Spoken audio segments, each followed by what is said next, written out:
John Kerry is the outgoing climate czar of the Biden administration. They're just, of course, moving the deck chairs around on the Titanic. He's just heading over to be a part of the campaign to get Joe Biden reelected without Biden's involvement. But John Kerry, what was he doing with all of that American taxpayer money? And who worked for him while they were trying to control the weather? For more on this, I want to turn to Daniel Turner now, our friend, founder and executive director of Power of the Future, who joins us now. Daniel, good to talk to you, sir. Oh, it's always a pleasure to be on your program, Vince. Thanks. John Kerry, apparently he has some secrets. What are they? Yeah, he has this very powerful office. No one had ever heard of the International Climate Envoy before Joe Biden became president. But lo and behold, it must be in the Constitution somewhere because he has a taxpayer-funded office with a taxpayer-funded staff. Ostensibly, they have office space and they have a budget and they have a goal, an agenda, but no one knows what it is. And when asked if he will share that information with the American people, which is what the government has to do, John Kerry just says, no, I'm not telling you. I'm not telling you anything. And this has been going on for years. So we know all sorts of things about, say, the executive office of the president. I could look up the salary of every single person who works in the White House. You can figure out their names. It's all public information. Why don't we have the same kind of level of detail about the special envoy for climate's office? And you would think if they don't want to share this information, it's because we wouldn't really like what this information is.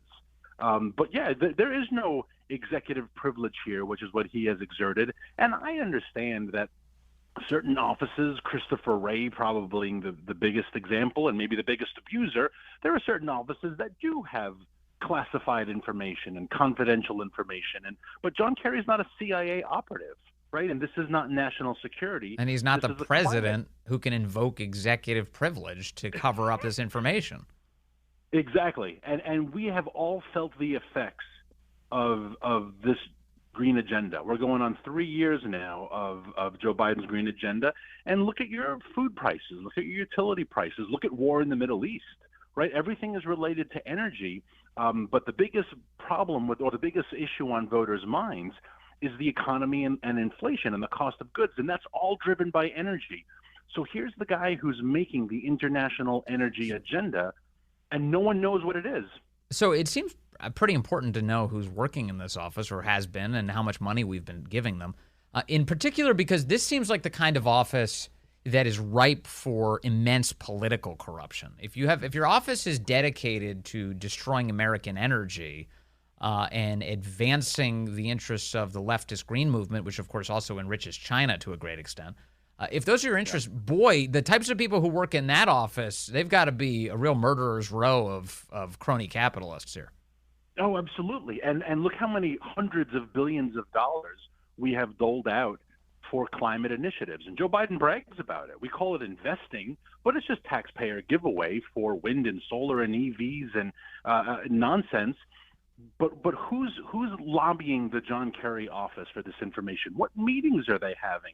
And as you said earlier, if I go to the Commerce Department and I ask, who did the Assistant Secretary of X meet with this week, they have to disclose that. And you have the right to know because you're a taxpayer, because they work for the American people. And John Kerry has invoked this secrecy. I don't have to share this information. What we're getting at is why we actually had to go to litigation. So my organization, Power of the Future, after years of being stonewalled on Freedom of Information Act, we finally had to sue them. And trust me, I am not a fan of having to go to lawsuits because they're expensive, they're draining resources, they're cumbersome.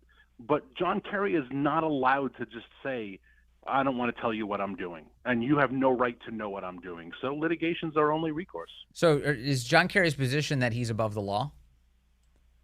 John Kerry's position is that he may not say it exactly that way, but his actions, yes, he is above the law. Yeah. He doesn't have to tell you are not entitled to that information. And that's not the nation we're founded on, right? I mean, when you think of that great quote of John Adams, a nation of laws, not of men. Yeah. John Kerry's making us a nation of men, right? We are subject to his caprice.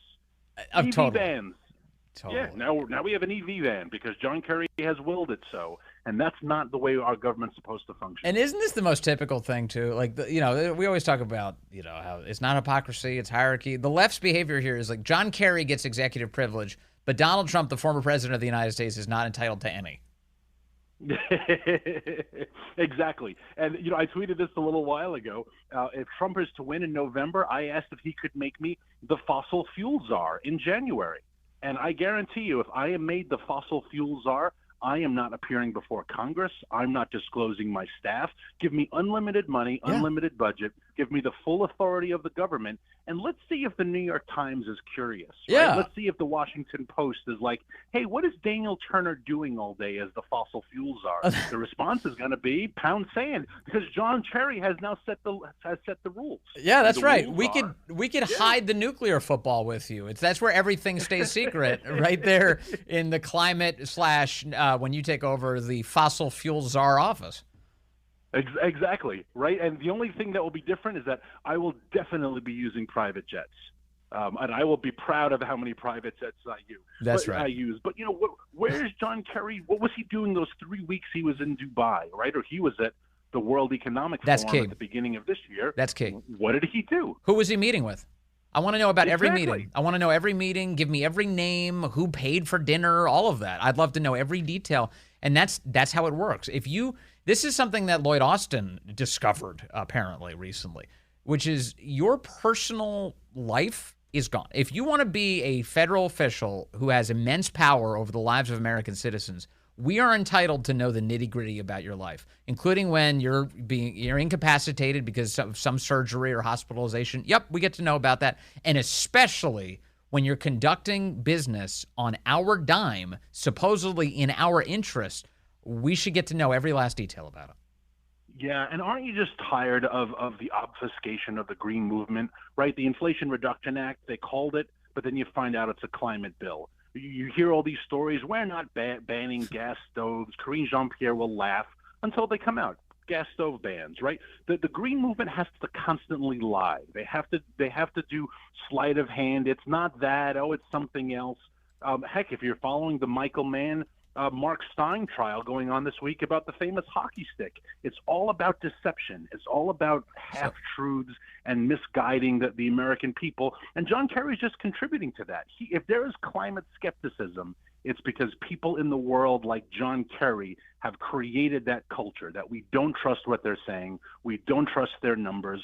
We know they're a bunch of deceivers and liars. And heck, if you are a climate scientist and you care deeply about this, you need to be standing on my side saying John Kerry's doing our cause damage. I want to see who joins me. Yeah, it's so disgusting. And, of course, the secrecy is all because they're just prostituting out our government, which brings me to my next topic. We are replacing one John with another. John Podesta is coming in to replace John Kerry. What do you think of that? This is a Clinton guy for many years. He's definitely one of the kind of the dark arts operators on the left. Are you encouraged that John Podesta is taking the helm to control the weather for the Bidens? There is probably no other individual alive right now who has had his hands in more dirty affairs than John Podesta. This guy has been around for 30 some odd years. He and his brother have a very powerful DC operation. And John Podesta has a lot of shady information in his background. I guarantee you this, John Podesta will never testify before Congress because they will ask him about his art collection. They will ask him about Jeffrey Epstein. Then they will ask him what his office is doing. Also, the Steele dossier, by the way. He was responsible for coming up with this complete lie designed to debilitate the American presidency. He's not been charged with anything. He's not in prison. In fact, he's been awarded with a new job with immense power over our lives. And he has never had any job as far as I can tell, in foreign policy or foreign affairs or in climate issues. And yet a foreign policy climate office, John Podesta's in charge of. So it makes you think that it's really not about climate issues or foreign policy. It is a grift. There's billions of dollars that I'd love to see what's going on. So if I remember correctly, Podesta in the Obama White House was the big advocate to shut down drilling in Anwar, right? He's been on the green movement forever. I don't remember if he was the leading charge of that, But I mean, he's been a greenie, which it makes sense when you're someone like John Podesta. Of course, you follow that because the Green movement is about power, and John Podesta is all about power. And so it's not surprising he's the one who has this position. And I would say nominated, but he's not nominated because there's no confirmation process. This is an enormously powerful role that is not accountable to Congress, that's not confirmed by the Senate. He just has the job. So there you go. That's the way government works now. Yeah, definitely. And so an office surrounded by secrecy that Daniel Turner, with any luck, your group, Power of the Future, will be able to pierce for our benefit. Hopefully you're able to do it in time while we still have a country left. Daniel, thank you very much, as always, for your attention to detail and your excellent analysis. Really appreciate it, sir.